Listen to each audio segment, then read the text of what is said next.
Afternoon, folks. We're just having people come in from the waiting room, so we always wait for a minute until we got folks in.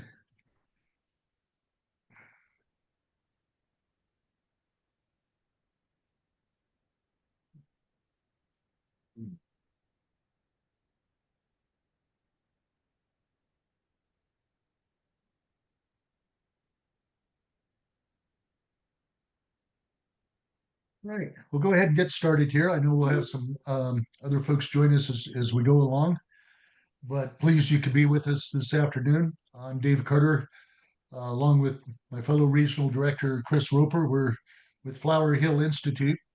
And as we've been traveling around recently or doing some work, we're getting more and more questions on product testing. What do I need to do? What's required and how do I do it? And that's above our pay grade. So we decided to call in our two resident experts. We got Rob Maddock from the American Meat Science Association and Abby Davidson with the American Association of Meat Processors who are with us today. So we're really pleased. I think it's going to be a great discussion this afternoon for the next hour. Just a couple of housekeeping things. First of all, this is being recorded, so it will be on our website for folks. You can download it later, get some of that information, or if somebody couldn't tune in today, they can download it. Um, as we go along and you post questions, very important, put them into the Q&A, not the chat, but the Q&A, because Chris and I'll be watching that as we go along and trying to pass those along to Abby and Rob. And then also, um, you will be getting a 2-question survey immediately after this session, and it's very simple. Number one, what did you think of the roundtable? What are some ways we can improve it? And number two, what are some topics you would like us to cover in a future roundtable? That's really important because we use that as we're trying to map out our schedule going ahead. So, um, Chris, I think that covers the bases there. So, Yeah, uh, absolutely. Thank you all for joining us today. yep. And so, first of all, yeah, um, Rob and Abby, just give us a quick introduction of yourselves. So, Sure, yeah. So my name is Abby Davidson. I am an outreach specialist for the American Association of Meat Processors. I've been in the food safety industry and processing industry for about, I don't know, a dozen or so years now. I've been in the meat processing realm, doing everything from harvesting animals to retail sales. And I also was an inspector for the state of Wyoming for a few years. Following that, I was a consultant for a software company that specializes in electronic HACCP and electronic record keeping, and have been with AMP going into I think I'm in my 4th year now. So excited to be here today to talk about product testing. There's a lot of changes it seems like coming through, and yeah, that's it. So Rob, go for it. Rob Maddock, the American Meat Science Association. I'm the technical assistance outreach person.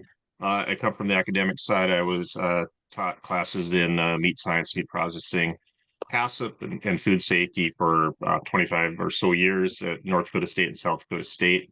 And now we are part of this broader network providing assistance to meat processors. Basically, any sort of question or problem you come with, you can hit us up, and we're happy to be here and provide whatever resources we can to help everybody make sure that their businesses are successful and we're producing high quality and safe food.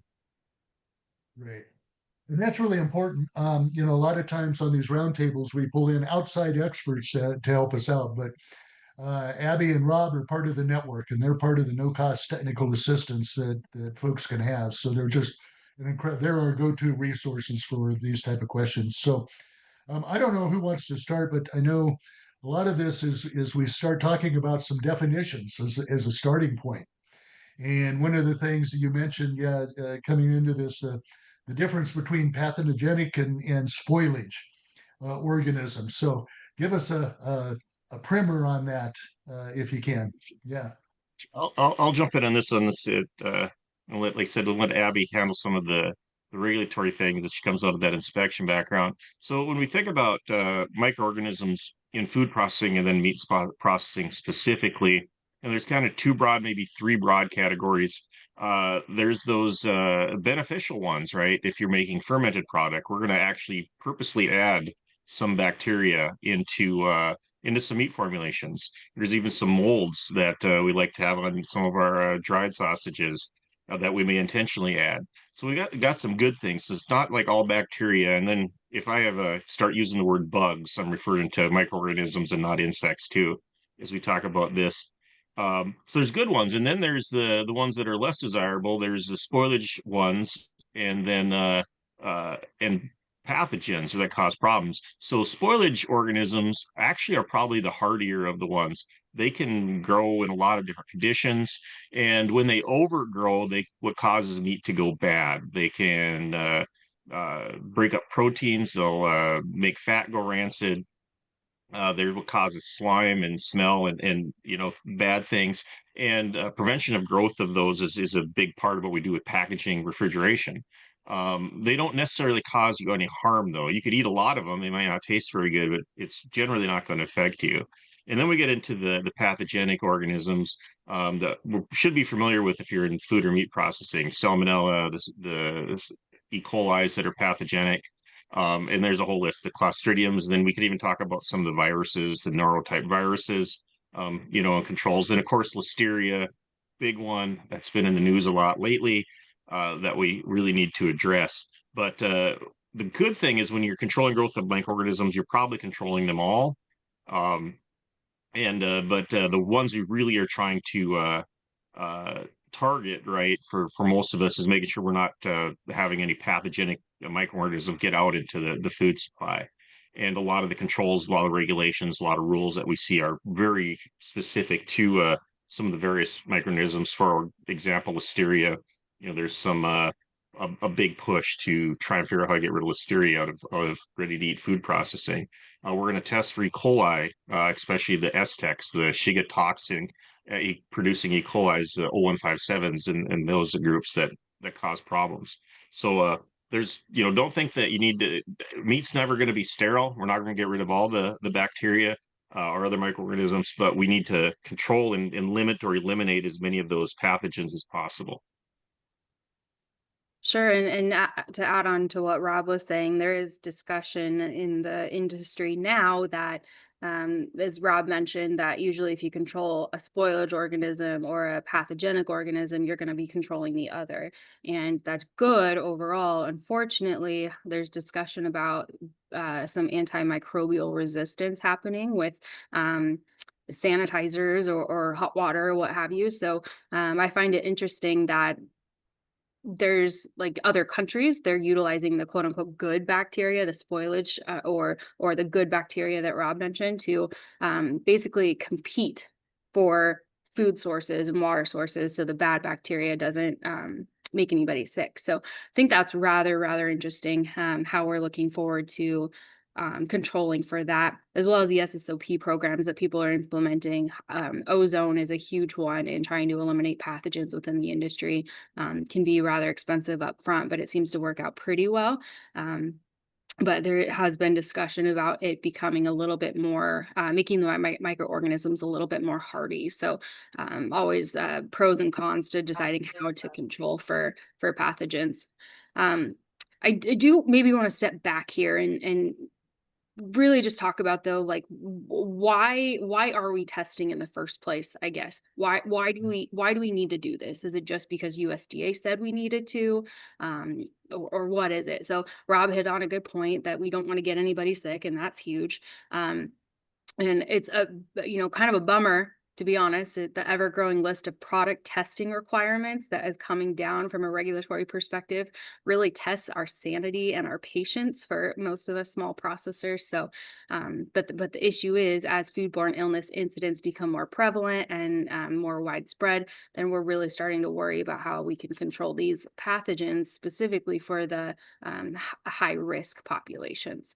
So understanding why we're doing the product testing. It's not just a regulatory necessity. It's a core component of not only consumer safety and making sure that your consumers are healthy and don't get sick from your products, but also brand integrity. And as we're all in this business to make money, we don't need any bad recognition for somebody getting sick from our product and the loss of revenue in that realm as well.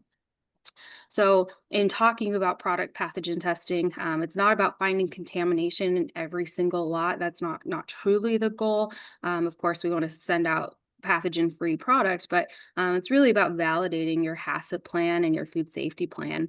A comprehensive testing program confirms that your process controls are functioning as intended. And the big point to touch on here is there are regulatory requirements for pathogen testing. However, it's not every pathogen, and it's really on each small processor to come up with a supporting document needed to support their HACCP plan and their food safety system. So a lot of the requirements, yeah, there's some regulatory, but when we talk about pathogen testing and why we do it, there's some aspect of prevention, and then there's some aspect of control after the fact as well. So just dialing back onto that topic there. Dig into that a little deeper, Abby and Rob. What are the required tests, and what are the really ought to do tests that you ought to have? Hard to answer because it's going to depend on the pathogen. It's going to depend on the amount of product you produce. It depends what HACCP plan you're in. There's just a lot of questions to ask before we can dive into each specifically. But if we think about a typical meat processor and starting from slaughter, the most common one the meat processors have to implement is the generic E. coli testing. So starting June 1st of every year, you have to take one generic E. coli test a week for 13 weeks and prove that your generic E. coli is under a statistically controlled program is what they say. So you're taking swabs, or some people do excision sampling. It depends on the species, where they would actually cut out a piece of meat and send it in for testing. Most people collect swabs in this regard, and then they send those in for testing.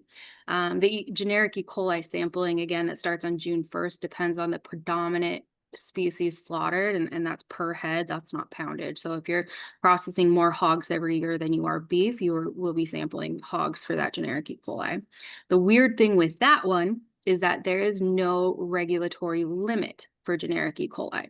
So what that means is you could have, I've seen up to 25,000 CFU, so colony forming units is what that stands for, and seen up to 25,000 CFU per gram. And I mean, that's high. That's basically they're testing animal feces is really what I would say. And Rob, I don't know if you'd agree with that, but that's a really high number. But that doesn't necessarily mean that you're out of compliance because there is no limit. So does that mean that your HACCP plan needs to be looked at and your sanitary dressing program needs to be looked at? Absolutely, because that's very high. And the idea behind the generic E. coli testing is that you look at the 13 weeks of samples together and identify if there's any that are in an upper marginal value or marginal unit, and others that are within a basically window of variability and window of tolerance there. So that's mostly generic E. coli in a nutshell. And then poultry processing, they have their own sampling. Unfortunately, I am not a poultry slaughter expert, so I'm not going to be able to touch on that. But Rob, if you can, please jump in. But then moving on from slaughter, we can go into the raw processing. That's when we start looking at E. coli as a potential contaminant. And as well as Campylobacter in poultry. Salmonella also could be a potential hazard, and more of the raw pathogens is really what we're looking for. That being said, raw beef is the only one I know of besides poultry. Again, I'm not real well versed with poultry. Raw beef is the one that requires S-tech testing. So there's 6 S-techs that can cause human illness. Our common one is E. coli 0157H7. There's 5 or 6 more. We want to make sure that the products are not, our raw beef that goes out the door are not positive for E. coli 01 or any of the S-techs. So that amount of testing, it seems to be industry standard. If you're a small processor, and I want to make a big, bold statement here that this depends on poundage and it depends on how much product you're producing. to know how much you need to sample. But overall, with a very small processor nationwide, which most of our members are, typically less than 50 employees, we can get away with doing about 13 S-Tech samples a year. So that's a pretty low amount in the grand scheme of things when we think about the meat industry as a whole. It is an industry opinion and knowledge. It's not opinion, it's knowledge that you're able to use salmonella as an indicator organism in many instances. So what that means is you can look at salmonella growth and model for salmonella growth, and use that to potentially prove that E. coli is not there. Because if you kill salmonella, you're going to kill E. coli as well. Then we move into your ready to eat products, and then that's where we need to start looking at Listeria. So Listeria monocytogenes, again, that's been in the news it's been over a year now since that big recall happened. But Listeria monocytogenes is something we need to control for in post-lethality exposed product before the product goes out the door. That means that if you do any products like cook and bag or canning, Listeria may not necessarily be a hazard, but if your products come out of the smokehouse and they're exposed to the environment before they're packaged, then that's when we need to start worrying about Listeria presence in your product and testing for that. So if you're utilizing the Listeria compliance guideline that came out in 2014 from FSIS, and you use alternative 3, then you would test, Rob, what is that number? Is it once a month? I think it's once a month now, right? I believe, or quarterly for 2, and yeah. Sure. So That's right. overall, it's about 12 tests a year if you're using alternative 3. Now, there's 3 different ways to control for Listeria. Alternative 3 is the one I mentioned that utilizes sanitation controls only for Listeria control. But then there is alternative 1 and alternative 2, where they utilize both a post-lethality treatment and an antimicrobial agent or process, or one or the other. So either a post-lethality treatment or an antimicrobial agent or process. Listeria test probably should be taken before all product tests should come back negative before your product leaves your facility. We do not want to send a positive product out of control of the establishment because it's really hard to get back. And so that's basically a broad overview of testing. There's quite a bit of different requirements, but again, it depends on what product you're producing, what HACCP plan, how many pounds you produce, any historical issues with any positive pathogens, et cetera there. So I think I spoke long enough on that subject. Rob, what did I miss? Just gonna reiterate, especially if you're newer to the process or you're newer to inspection, is you never let product out of your control if you have tested it, until you have a negative back. The world of meat is littered with failed companies and massive recalls where they were testing product and then they shipped it and then they got the positive, and now you're instead of handling things in the plant, you've got a recall on your hands likely. So never ever. And there's even some experienced food safety people that have been caught on that. We're like, oh, it's going to be fine. We'll get this negative back and it'll go out. And it's like, oh, no, we found one. So that's a big one. Back to poultry. I believe poultry's got some salmonella requirements. Again, not an expert on poultry. The other thing I'm going to jump in here is that there's testing that you do as a facility, and there's testing that USDA does. And so inspectors will take their own tests. They're generally looking at like ground beef or E. coli, those sorts of things. So don't be surprised if you see that your inspector is doing some work as well. But yeah, those are, I think, some of the big things to think about. As you talk about testing. So again, back to testing on a more general level too. When we think about doing controls, like Abby mentioned, there's generic E. coli, right? Generic E. coli probably doesn't get you sick, but it is an indicator whether you might have pathogenic E. coli with. So if you're testing for generic E. coli, it's an indicator, it's a process problem or a process issue. Is your process control effective to reduce overall microbial load? Especially during slaughter. We're talking about slaughter specifically in that one. And so if you do find you get some E. coli back, it may not be a big deal because there's only certain strains that are pathogenic.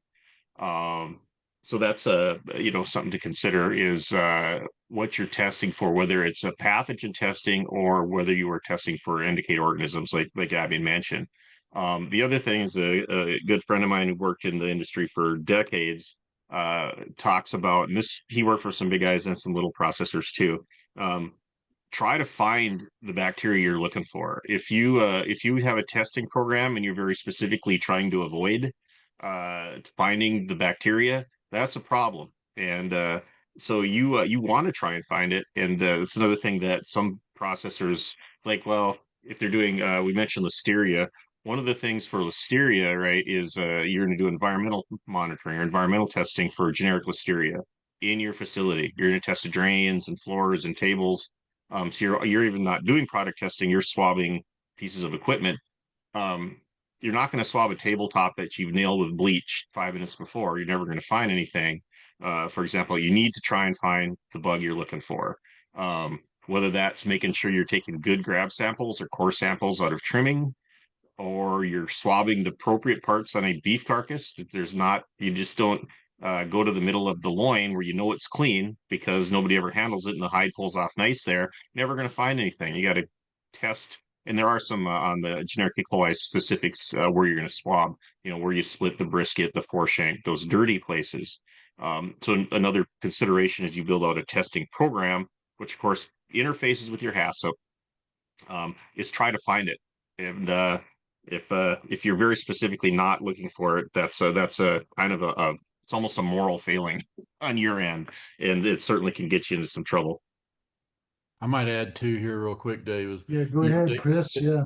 Dave and I have talked about risk management in some of our other roundtables. You must take this testing serious. Pathogen detection, the E. coli, Listeria, Salmonellas. We have seen in the recent history of our TA work here, we have seen plants go broke over a single lawsuit. One lawsuit can break your business. So please, please, please take this serious. As Rob mentioned, try to find problems. Make sure that your product is safe, and please do not ship it out of your plant until you know it's safe. Especially, folks, some of you might be co-packing for other brands or other labels. If those products get on a truck and then end up in 30 different states after it comes out of your plant, it is almost impossible to get that product back, but you are liable to get it back. So it's your cost, it's your reputation, it's your business. So please take this all serious. This is very, very important. Yeah, and I would just say, you turn on the TV every day and there's a plethora of personal injury lawyers, running around. Well, guess what? There's the same thing when it comes to food safety. That, if there's something, there's going to be some, folks looking for class action and all of that. So, the bottom line is you don't want your customers to get sick, but you also want to keep your business healthy as well. So that's a great point, Chris. We did have a Um, question come in, Dave, on this topic. I think it might be good to hit this yeah, one go off. ahead. Yeah, Chris. Yeah. Tammy asked, if we're building a new beef processing plant, do we need to have a room and supplies in the plant to do this testing, or is it all sent out to be tested? Whichever one of you want to tackle that one. If you're a small processor, you're more than likely submitting it to a lab. The larger processors do have in-house labs that are very often third party. Um, and there's the bigger testing companies will set up a lab in a larger processor to test. But yeah, for small processors, you probably are not going to build a lab. Now, I know what definition of small is. If you're doing 100 beef a day, you may be able to do your own testing. That's probably pretty close. But for the most of our small and very small processors, they're going to use third-party labs.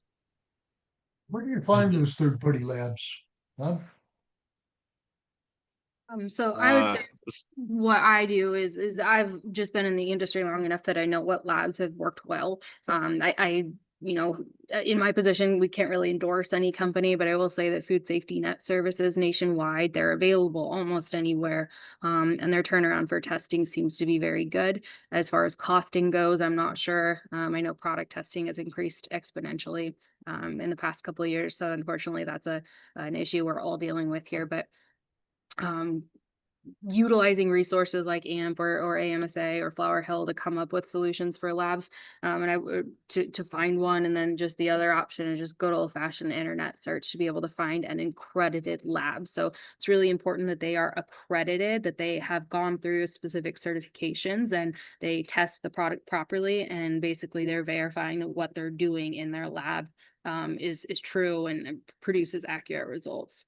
One thing that I've seen also as far as product testing in plants, Rob mentioned that there is these third-party labs that come into these bigger processors. However, again, I can't endorse this company. I just know that they were at our trade show in Kansas City this past year at our convention. But there's a company out there. Their name is Alden, Alden, and they have a certified product testing piece of equipment that's about the size of a shoebox.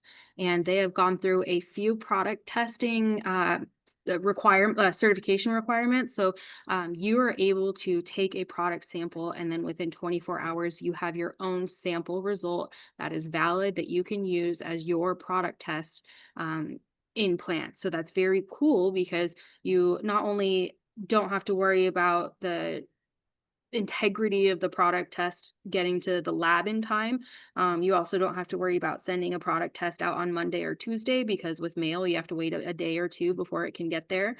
And the idea is that you can't send product tests in on a Thursday or Friday because it's just going to sit in the lab over the weekend, and then you're not able to get an accurate reading there. Most likely they'll reject that. So that is a new innovative solution in the industry right now. Again, it's accredited. It meets different lab certification requirements like ISO 17025, and there's a few others, but I think that's the most common one. So just wanted to throw that out there as well. Good. And if you do a Google search, there is a list of accredited USDA labs. Again, many of them are found in the larger processors, and some states have state testing labs too. Depending what state you're in, you may be able to use your state testing lab. Do you have any of that information on the meat locker, Rob? I don't know if that's on there. We'll have to look. Okay. For those of you on here, American Meat Science has got a great resource called the Meat Locker. So you talk about the difference. You've got swabs, you've got grabs.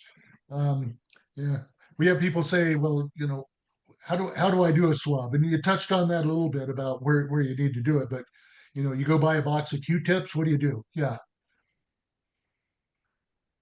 So most plants that I know of, they do reach out to a lab, and the lab sends them the specific testing kit that they will need to utilize for that specific lab to run the test. So first step in identifying that you do need to get product testing is to find a lab that's willing to work with you, that you can work with and feel comfortable with in all areas, including costing, because of course that's important here.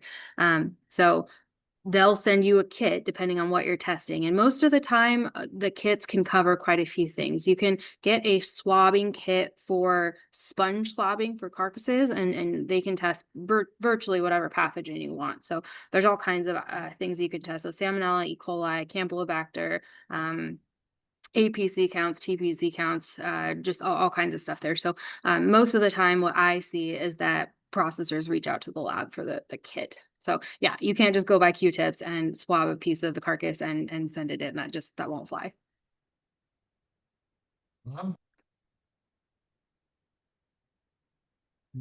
You're nodding. So okay.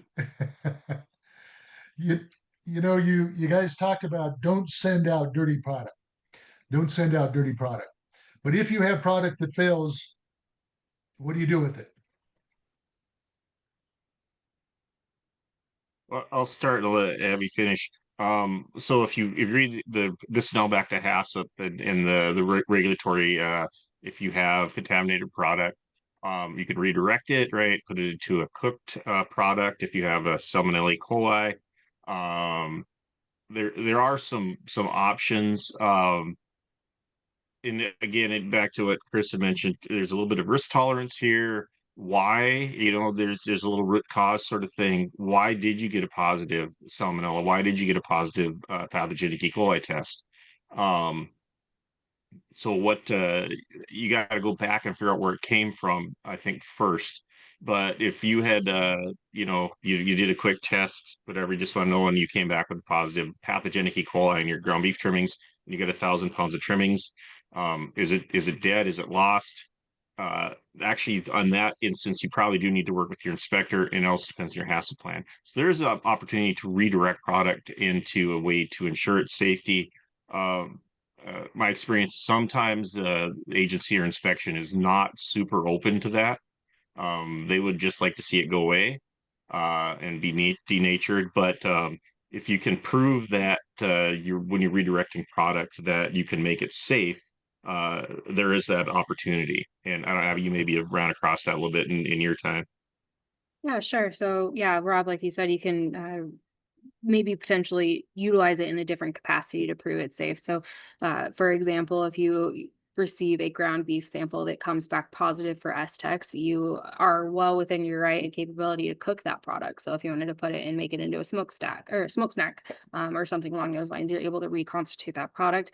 Kill the E. coli utilizing a validated control, so Appendix A, and be able to sell that product and not have to get rid of it. There's other options as well. You could do product testing and do a statistically valid sampling program where you could potentially test out that product, see if the E. coli is gone, and then potentially argue your case enough that you could release that product. Now, that does not happen very often in the case of E. coli and raw product. Most of the time, you do have to either cook the product or dispose of it there. And one thing we haven't touched on, and I don't want to throw too much into this as well, but when we think about cooked products also, there's the opportunity to complete a deviation protocol. So you deviated from your HACCP plan, your critical limit. There is the opportunity to hopefully rework that product as well, or come up with different solutions for those deviations. So my point is, let's say your smokehouse went down in the middle of the night and you're cooking beef summer sausage, and you didn't hit your lethality temperature. Well, if we can take a look at this, your cook cycle, look at your time and temps, there might be the possibility that we can just throw that product back in the smokehouse and recook it.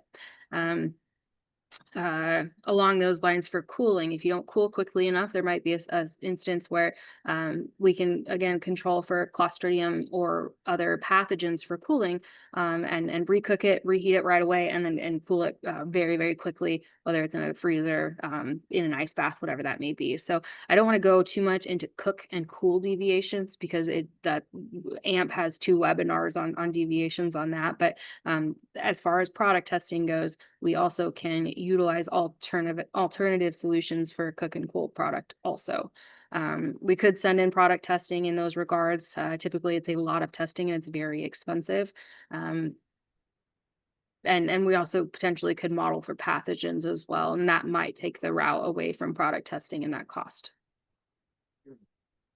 Chris, well, before we yeah. get to the next question here, I know you had, you spent time inside of a plant running it for a few I years. was going to add too, some of you might be co-packers also. If you're a co-packing facility and you're receiving product from outside, a product that you haven't slaughtered, processed yourself, you could receive product, and you need to make sure that you receive any testing that went along with that product. You need to see results because there is a market out there for product that tests dirty, that can be cooked, and you can cook and you can use the product. But if you're the one receiving that in your plant, you need to do some risk assessment on receiving that and not just let a co-packer send that to you. It's not a good day if your inspector walks in and finds out that you've got a pallet of product that was shipped there that has tested bad, and now you're the one dealing with it, and now the inspector has to deal with it. So you need to have some plans in place if you're going to be the one receiving outside product. And if you do receive outside product, know that there's a very good chance that you could receive product with bad samples. And they're going to expect you to cook it and take care of that problem that someone else had. So there needs to be some risk assessment and risk management done there. As Abby and Rob both mentioned, you're accepting that risk when you let that product come into your plant. So, and now you're taking that, and what you do with it is up to you. So you need to evaluate heavily If you do take it into your plant, and then if you do, what are you going to do with it once you get it? How are you going to handle it? You know, your people need to be trained. You need to have protocol in place with your inspector of how you're going to handle it. Your documentation needs to be solid. You need to keep track. So please, again, take that serious and know that it happens. It's not that uncommon to see this happen. So if you are a co-packer, it's something to be aware of and be ready for. We got a question from Arthur here. He says, how would a startup multi-species slaughter plant determine the volume and quantity of testing that keeps things from the two extremes of not enough and too much that financially impacts the plant? That almost gets to a topic we covered in a previous roundtable on appropriate lot sizes as well. But yeah, Abby and Rob, yeah, tackle that one. I think the best advice I can say there is reaching out to a consultant, utilizing AMSA, Flower Hill, AMP to help you come up with a baseline for that, just because there is industry experience out there that would help you come up with those numbers.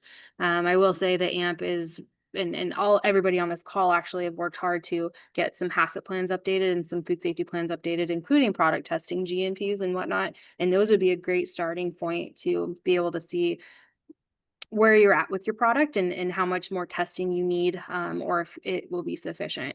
Now, you could do your own research, and that's great. That's awesome. Unfortunately, they don't make it easy, and I don't know how many documents out there that cover Listeria, E. coli, Salmonella, all of the pathogens, and you go cross-eyed looking at it that much. So utilizing any templates you have for food safety plans is important, but then just utilizing your resources, whether it is any of us on this call or a local university outreach specialist for meat processing or what have you. So The regulatory language just talks about being statistically valid.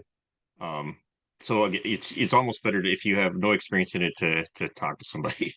Um, if you can't do one a year and expect to learn anything, but you don't want to test every carcass that runs through the plant, you're gonna break yourself testing. So yeah, and the question is what's right, and it has to do with volumes and times and lot sizes and risk tolerance.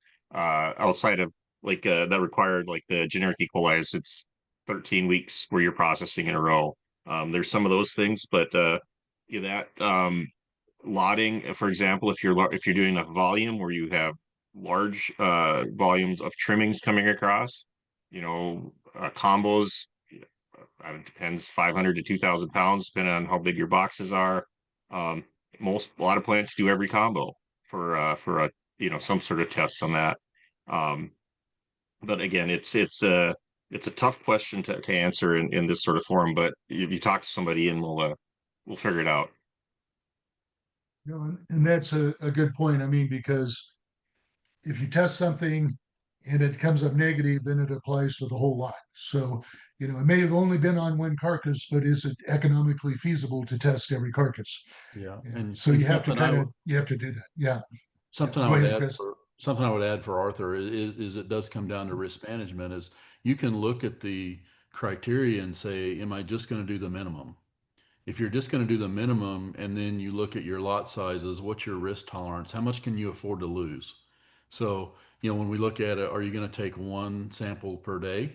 And then that everything you did that day is in that sample, in that lot. Or are you going to do 10 a day? So, if you did 10,000 pounds in a day and that becomes your lot size, then that lot size is at risk. So if your sample comes back bad, then that lot size is 10,000 pounds. So, imagine if you're a big plant and they're doing hundreds of thousands of pounds at a time, that's different. But for a small processor, you really need to look at your risk capacity and what you can handle compared to the minimum. We don't like to say that minimum is good enough. It's not. So as Rob mentioned earlier, you need to be looking for the problems to help keep yourselves out of trouble. So, don't let the minimum be your standard. We've talked about USDA requirements and the like, but now we're seeing more and more some individual retailers will have requirements for testing or certification. And can you guys speak to that a little bit?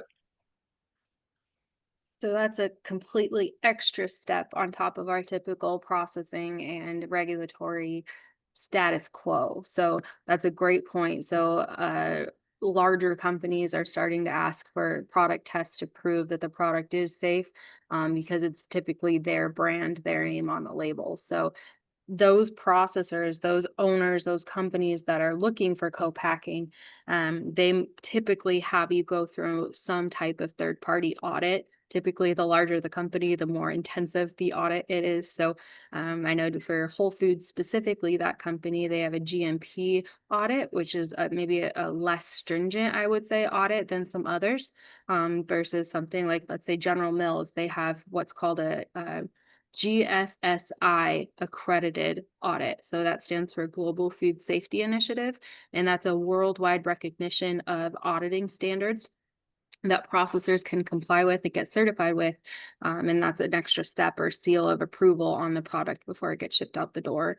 There's a handful of GFSI standards out there. The two most common ones that I'm familiar with is SQF and BRC. They're both more common in the United States than others, I would say, but there are others as well. So if you're looking into third-party testing, it always depends on your specific scenario, but sometimes it's almost good to get a GMP certification first before going into those GFSI audits, because there's a lot of paperwork and product testing and record keeping and all of this associated with those. So if that is something that any company needs to pursue, I think that's definitely worth a hour-long conversation to look into what's required there. And many of the large companies Abby mentioned, they have requirements for what they expect. So if you're selling to Whole Foods or Cabela's or Bass Pro or Kroger or Albertsons, they're going to tell you what they want to see. So if you're making product with the intention of selling to a big chain, you need to meet with them before you make a product and find out what their requirements are. Because I have experience with SQF, and it can take you years to meet the requirement to get the third party inspection. So it's not an overnight thing, and it can cost you a few dollars to achieve those. So be prepared before you start making products. And we're talking about the smaller plants doing some of their own testing and the like. Where's are some good, their training programs? What are some resources for the folks that are in there, cutting up the animal and driving the delivery truck and everything else? Now I've got to be the quality control person. Yeah, where do they get some training on that? That's good. So if you're working with a lab and you're getting testing kits, there's probably instructions with it, or there should be. So it's a good point. You don't want to be testing your own hands, right? You don't want to, if you're doing swabs, there's some things that you need to try and use as good of a technique as you possibly can. So you're finding the bacteria or the microorganisms that are there and not what you've drug in. And so there is some things like that. So there are some stamp and it could be a conversation. It could just be a web search on that. But a lot of times those kits, whether it's a swab, it should come with a template, and it should come with some instructions how you're going to pull this apart. And the swabs are going to be they will come out sterile. Do your swabbing with your template, throw them in the bag, seal it up, those sorts of things, put it on refrigeration and get it shipped right away. But that's the probably the best place, because when you're dealing with a specific lab, they are not requirements for how they need to get the sample prepped to get accurate numbers. Good place to start. The next place, talk to your local people, or even your inspector could help a little bit. It's like, but and then again, there's just some plain web searches that you say, what's the aseptic technique to try and grab samples. I'm not sure I have more to add. There's a lot of information both in the Meat Locker and on the AMP website as well. So you have to be an AMSA member to access the Meat Locker. Is that true, Rob? But you don't? Okay. Well, that one's open. Okay, so that's great. Unfortunately, you do have to be an AMP member to access our resources, but any of those options are great. And then there's also a group out there, MPAN, so NMPAN. They also have a lot of resources on their website. And I would say, Abby, yeah, you have to be a member of AMP to access some of those resources. For those of you that have received grants and the like, AMP has been offering some free membership. And even if you pay it, I would say the membership dues, you can plug your ears, Abby, they're very low for AMP. You get a huge bang for the buck for your dues with AMP. So it's a really good resource. Um, I know both of you have got some really good crystal balls. We've been talking about the new things that have been popping up and what's happening. What do you see moving forward? How do you see you know the requirements in the future? Going to get more stringent, or the technology going to make it easier? What can these small processors expect? I'll shoot a little bit. I don't see much going away. Those of us have been at this a while. When I started down this, we barely knew what E. coli was until Jack in the Box, and we had some ideas. There were some bad things out there. Obviously, there's whole reams of regulation based on Clostridiums, like botulism, in terms of canning. That was some of the very first micro-based sort of requirements or regulations and laws. So I don't see things going away. It seems like we find new strains, new bugs, new virulent things that pop up that we need to control. Great thing is, if you control pathogens in general, you're probably getting anything new. Technology is good. Abby already mentioned one. There's the testing methods have gotten better. They've gotten more rapid. If you're again an old timer, remember taking swabs and you had to enrich things and put them on plates that had specific augers and look for color variations. And uh, the technology's come a lot. It's a lot faster. It's a lot better. A lot more specific. I think we're going to continue to see that. There's certainly a need and an incentive to continue to develop technology. To the point where some implant testing by people without a lot of experience may be possible. There are a few sets of and some technologies that do exist for that, um, where you can spend a few bucks and have a little testing lab in your facility. It may not be, you might use it kind of for your own purposes. But yeah, the technology is going to get better. I don't think the regulatory climate's going to be easier going forward. And then, of course, back to you know, the somebody who ate something you made and got sick. That's kind of that's not something you want to happen. We always stay by. I feed my family the same thing that I'm selling to you. With that standard, uh, keeping things doing the right thing all the time is should be pretty easy. But it isn't going to say we're doing the right thing all the time. I don't think that's going to make the regulatory climate any easier for anybody. And just to add to everything Rob stated, I'm in agreement. One thing to remember also is it does seem like every time a political party changes that we do face some new speed of regulatory changes and focuses. So that seems to be happening from what I see. And I'm sure a lot of people see that as well, but just something to consider is that it is kind of hard to answer that crystal ball question because it seems to change every 4 years. So. Yeah, that's a very good point. So, um, get your questions if you have some questions. Put those into the Q&A here, so we can pass those on. But Chris, what are some other things you're seeing as you're out talking to some processors? It's important maintaining quality. That's a big. Rob touched on that already. But you wanna produce products that you're not afraid to feed your family, your kids, your neighbors. You wanna, if you're gonna put your name on something, make sure it's a good product. Testing is one component of the processing industry, and this is a tough industry already. So slim margins.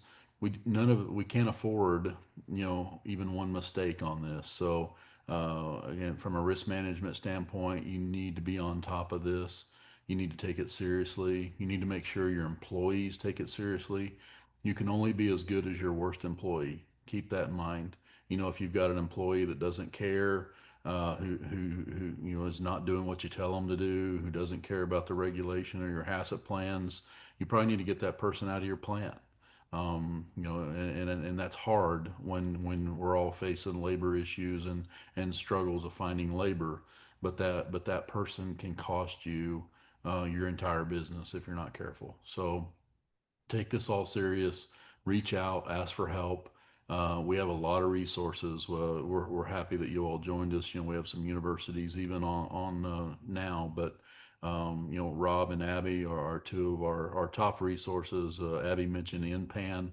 We have a whole list of technical systems providers within our network that we can engage. We can get on a call just like this and talk to you about your plant, about any potential issues you have, and risk management for that matter. When you look at the different products you make and are thinking about making new products, you need to think about the risk that comes along with those products and the testing. So, just keep all that in mind. Reach out to us. We're here to help you all. So, and we're free. That's one of the best things about us is we're still free right now. It looks like Arthur has another question that just popped up there, Dave. Okay. Are you folks telling us that AI is not the answer for all of our challenges and that robo processing is not waiting in the wings? And his tongue might be a little bit in his cheek on that, but yeah, go ahead and answer that. Don't discount it. There are some jobs that are going to be in our lifetimes that we're going to see that we'll have robots doing. And there are, if you get into some processors, they make the investment in that. Yeah, tongue in cheek. I don't think we can avoid it. We're going to see some in terms of like an AI to it's probably getting sophisticated enough that I don't think it's going to replace our jobs. But if I asked a good AI to develop a microbial testing program for beef trimmings, it would probably throw out a template that's pretty close. I'm not saying you'd use it, but I'm thinking it'd be a good starting point. Would be a good resource. Abby? Yeah. I'm a fan of AI right now. That might change in 6 months, 2 years, but right now it seems to help a lot, specifically in processing where AI can utilize different specs and math and pictures and whatever you need to make sure that your product is what is goes out the door the way you want it to. So I'm a big fan of it right now. I think it's definitely gonna change the game, but I hope it doesn't take off too quickly, and I hope that it's controlled in the ways that it needs to be controlled. And Dave and I both see robots being weighed out as a cost option when you're all faced with labor challenges and how do you fill your labor positions. And then here comes an equipment supplier that says, do you want a robot to do this activity, or do you think you can hire somebody to do this activity? They'll price you a robot. They're out there. So there are certain functions that you have to look at the cost and do a business analysis of whether you pay that fee for the robot or you think you can staff it. So those days are here, Arthur. I don't think it's going to take over overnight, but it's definitely going to get integrated into our everyday lives more and more. No, I see it. I mean, just with a lot of the process of, yeah, automated steak cutter, or, whatever. That, yeah, you have to price that out. It's an expensive piece of equipment, but it'll show up for work every day. Um, so yeah, and I guess with that, if we don't have any more questions, I would just give a shout out here. Those of you that subscribe to Meeting Place or their online services. They had a really good blog on there a few days ago from one of their bloggers on zero room for error, USDA's evolving posture on listeria control. So, go ahead and pull that up. It's really a good read. It kind of sparks some thoughts there as well. So, with that, Chris, we may wrap this one up a few minutes early Yeah, here. we're doing That'll good give on us some time. credit. We can go over a few minutes on the next one. So, but here's Dr. Rob's and Abby's contact information. Again, they are part of our network, so please reach out to them. There's just a wealth of information. Chris and I are always available to work with you and to steer you in the right direction. Abby mentioned NPAN. They're a great resource as well. We've just got a wealth of resources within our network. So, don't hesitate to use us because I like to tell people the only thing you don't get is an invoice. So, with that, Chris, anything else to add? No, I'll leave it to Rob and Abby for final comments. Okay. I would just say Yes. just pay attention, right? Pay attention to what you're doing. And most of this conversation today was focused on pathogens of bacteria, but we could get into even more time consuming discussions about physical hazard testing and chemical testing and all of that. So save that for another time, I guess. But yeah, I guess just my biggest advice is just pay attention and then utilize the resources. Great. Rob? I appreciate the opportunity. And again, this is one of those topics that takes a little bit of, we're not going to get everything covered here, but reach out to us and we're happy to help and do those things that you need to help with as we go forward. All right. Well, thank both of you for being honest with us today. We do have a roundtable schedule coming up September 16th on organic certification. And we're really pleased. We've got someone from Rodale Institute with us, but we also have the founder and CEO of Continental Sausage, or Shakudo Nuvo, which is a commercial brand that is certified organic.